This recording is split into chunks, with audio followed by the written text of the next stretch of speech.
పైడి కొండ గారి చేతిలో ఉన్న కాగితాలన్నీ కాల్చేసి ఈ పేద ప్రజల మనసుల్లో సామ్రాట్గా నిలిచిపోయావు. మా గోవులన్నింటినీ కాపాడావు. నిజానికి పేరుకు రాముడు అయినా నువ్వు బాలకృష్ణుడివి, గోపాలకృష్ణుడివి.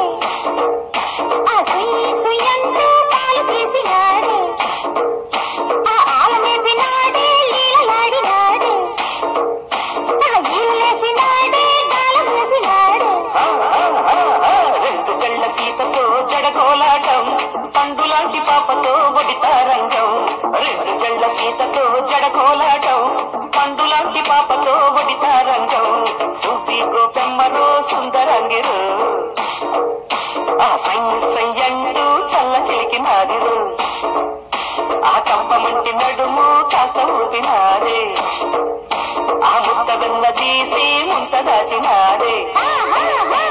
కొన్న చెట్టు నీడలో మగ పేరంటాం, కన్ని పిల్ల తెచ్చుకో పసితాంబులం, కొన్న చెట్టు నీడలో మగ పేరంటాం, కన్ని పిల్ల తెచ్చుకో పసితాంబులం.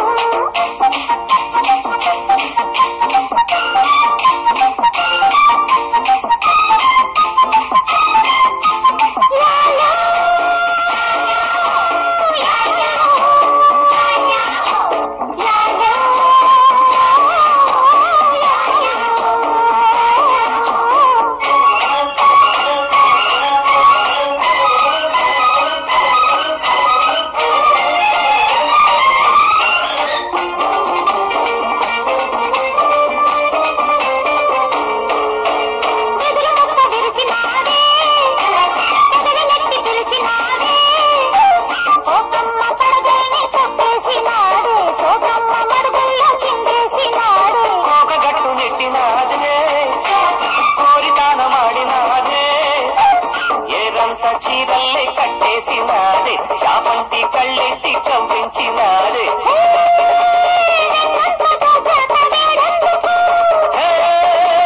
ఉన్నంత చూశాక సిగ్గెందుకు, జాజులతో చల్లిస్తే నా జాతకం, పువ్వులతో పెట్టింది తల్లి సంతకం, జాజులతో చల్లిస్తే నా జాతకం, పువ్వులతో పెట్టింది తల్లి సంతకం. సూపి గోపెమ్మరో సుందరంగిరు, గోపాలుడే సుందరాంగుడే, ఆ కవ్వమంటి నడుము కాస్త ఊపినాడే, వేసినాడే గాలం వేసినాడే, రెండు జళ్ళ సీతతో జడకోలాటం, పండులాంటి పాపతో వడితారంగం, కొన్న చెట్టు నీడలో పద పేరంటాం, కన్ని పిల్ల తెచ్చుకో పసితాంబూలం.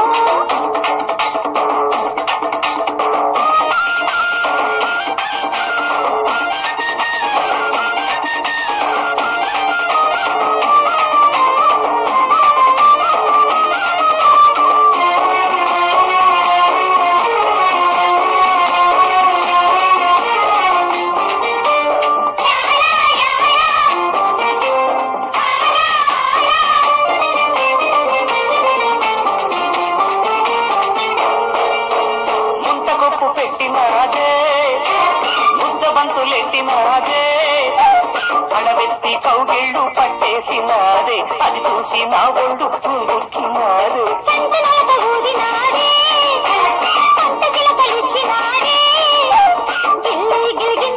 పుట్టించినాడు, తన పేరంతా అచ్చేసినాడు, ఇందాక వచ్చాక ఇరుకెందుకు, నడికట్టు జడబిళ్ళ కోలాటము, నడుమున్న పడుచమ్మ ఇరకాటము, నడికట్టు జడబిళ్ళ కోలాటము, నడుమున్న పడుచమ్మ ఇరకాటము. సూపి గోపాలుడే సుందరాంగుడే, ఆ సూపి గోపమ్మరో సుందరాంగిరు, ఆలనే పినాడే వీలలాడినాడే, ఆ ముద్దదన్న తీసి ముంత దాచినాడే, కొన్న చెట్టు నీడలో పద పేరంటాం, కన్ని పిల్ల తెచ్చుకో పసితాంబూలం. రెండు జంట సీతతో పగడ కోలాటం పండులాంటి పాపతో ఒడితారంగం.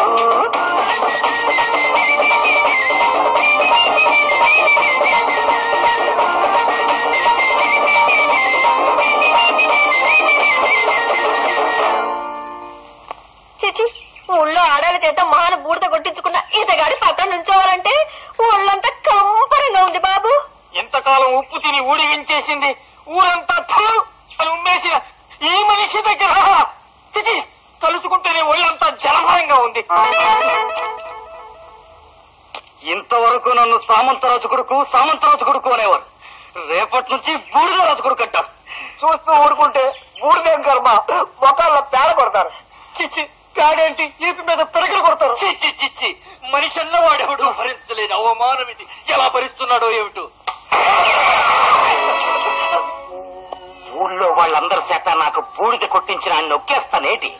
ఆయన్ని ముందు బూడి చేసేసి బ్యాండీలో కలుపుకుని తాగేనేటి. నువ్వు పాడి కట్టి సిద్ధంగా ఉంచు.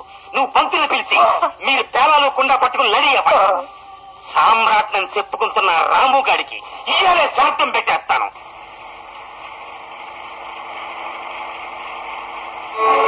నా తండ్రి అదుగు సామ్రాట్ పోనీరేటి.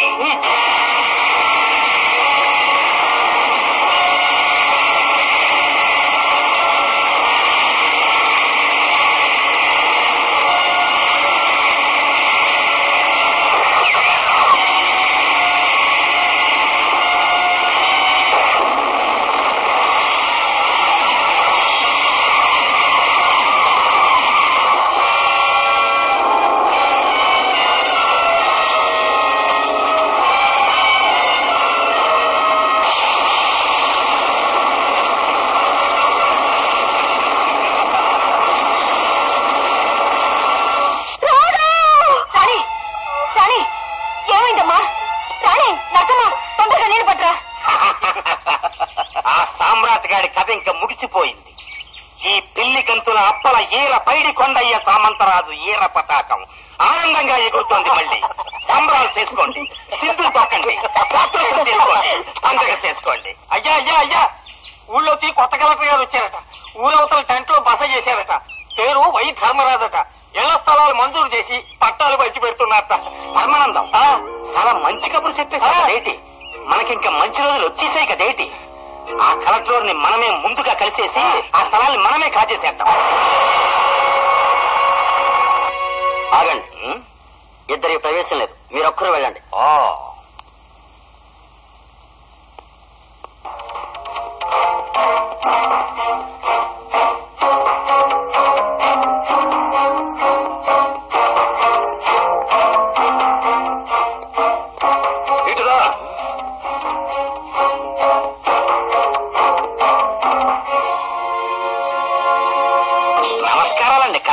నోటితో నమస్కారం ఏంట్రా, చేతులతో పెట్టు.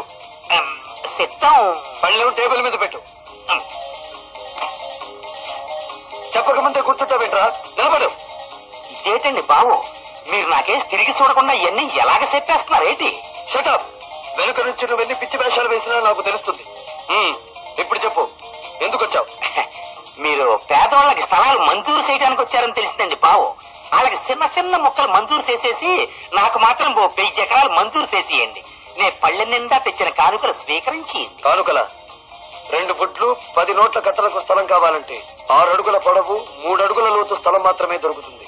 ఇవ్వమంటావా? అదెక్కడి స్థలం ఏంటి? శ్మశానంలో.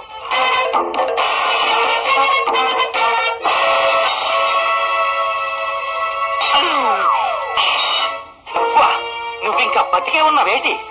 నీలాంటి నీచుడి చేతుల్లో దిక్కుమాలిని చావు చావడానికి నేను మామూలు మనిషిని కాదురా, సామ్రాట్ని. వెనుక నుంచి వెన్నుపోటు పొడిచే నీలాంటి వాళ్ళ గోత్రాలు చదవడానికి వెనుక చూపు అలవాటు చేసుకున్నాను. ఆ రోజు నా వెనుక చూపులో నువ్వు ఫాలో అవ్వడం, నన్ను షూట్ చేయాలని ప్రయత్నించడం నేను గమనించాను. అందుకే వ్యాన్ యాక్సిడెంట్ అయ్యే సమయానికి తెలివిగా అందులోంచి దూకి తప్పించుకున్నాను. నమ్మించి మోసం చేసే నీలాంటి వాడిని ఈ చేతులతో చంపడం కాదు, కళ్ళారా చూస్తేనే చచ్చిపోయే కొత్త ఆయుధాన్ని నాతో తీసుకొచ్చాను. చూస్తావా? అటు చూడు. ఎవరో? నీ గతంలో నువ్వు చేసిన పాపాల జ్ఞాపకం. అమానుషంగా 2 దేవతామూర్తుల చావుకి సజీవమైన రుజువు. చూడు.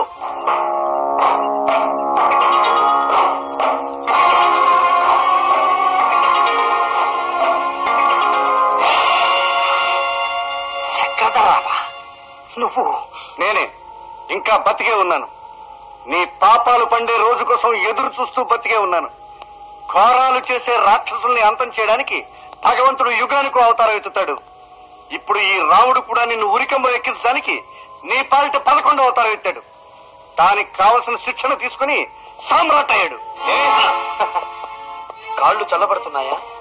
కళ్ళు బయర్లు కమ్ముతున్నాయా? గుండె దడదడా కొట్టుకుంటుందా? చూడండి బాబులు, మీరిద్దరూ చాలా పెద్ద ప్లాన్ మీద వెళ్ళిపోచ్చేశారు గాని బెదిరిపోవడానికి నేను కుందేలు పిల్ల అనుకుంటున్నారేటి? నువ్వేమిటో నీ బ్రతుకేమిటో తెలుసుకునే నిన్ను వేటాడబోతున్నాను. గుర్తుంచుకో, నీ ముగింపుకు ముహూర్తం పెడుతున్నాను.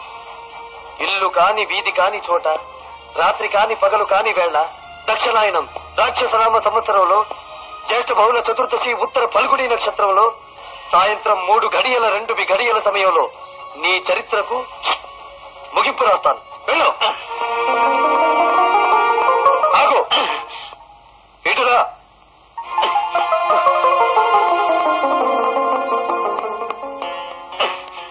అప్పుడు ఇస్తాను నువ్వు అడిగిన 6 అడుగుల స్థలం. అదే నీ సమాధి కట్టుకోవడానికి. ఓ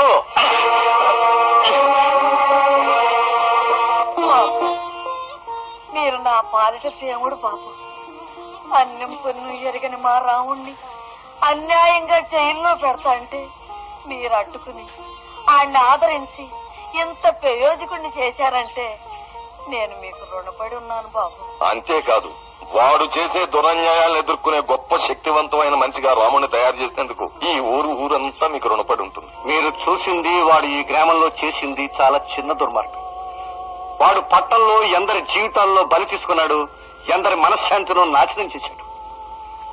అలా నాశనమైన వాళ్లలో నేను ఉన్నాను.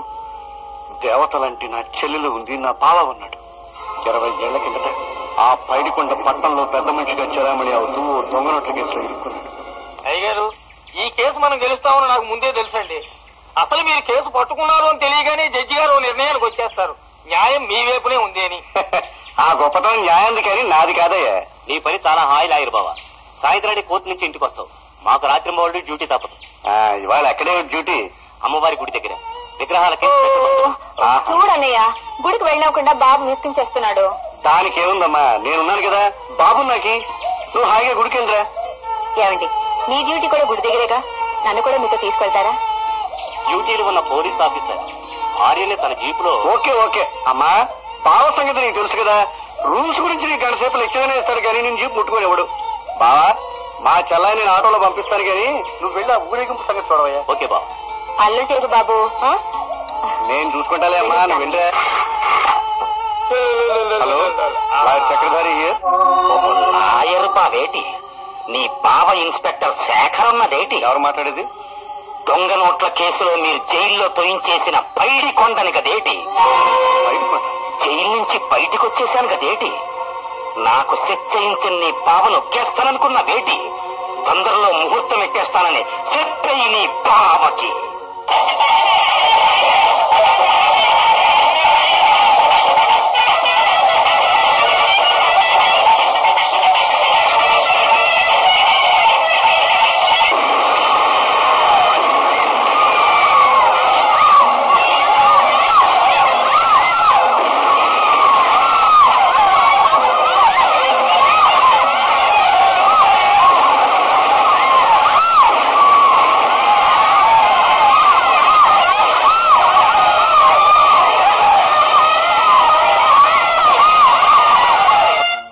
మిస్టర్ చంద్రశేఖర్, లక్షలు విలువ చేసే బంగారు విగ్రహాలను రక్షించడానికే కదా మిమ్మల్ని సెక్యూరిటీ వేసింది. మీరు అక్కడ ఉండగానే ఇలా జరిగిందంటే? SP Venkateswara Rao speaking. మా యమ్మ కొడుకుని నా పిల్లానికి మోగుణ్ణి. నేనెవరినైతే నీకెందుకని ఎస్పీ గారు, నీ ఎదురుగ్గా నిలబడినాడే ఇన్స్పెక్టర్ సోమశేఖరం, పెద్ద కేటుగాడు. ఆడి లాయర్ బాయితో కలిసి విగ్రహాల సోరీ నాటకం ఆడించేసి ఇంట్లో దాచుకున్నాడు అమ్మోర్ని. ఇల్లు సోదా చేసి దొరికిపోద్ది. అలాగా మిస్టర్ శేఖర్, మీ ఇంటికి వెళ్దాం పద. మా ఇంటికా సార్? అవును, అమ్మవారి విగ్రహాల చోరీలో మీ జోక్యం ఉందని మాకు ఇన్ఫర్మేషన్ వచ్చింది. మీ ఇల్లు సోదా చేయాలి. కమాన్. ఏమిటి ఎస్పీ గారు మీరు అనేది? చట్టాన్ని కాపాడే police officer that mister Sekhar దొంగతనం చేశాడంటే మీరు నమ్ముతున్నారా? అది వాళ్ళ డ్యూటీ బావా, వెతకనివ్వండి. నేరం చేసిన వాళ్ళు భయపడాలి గాని. సార్, ఈ వినాయకుడి విగ్రహం ఈయన గదిలో దొరికింది. ఊరేగింపులో పోయిన ఉత్సవ విగ్రహాలలో ఇది ఒకటి. అనష్టం అన్నయ్య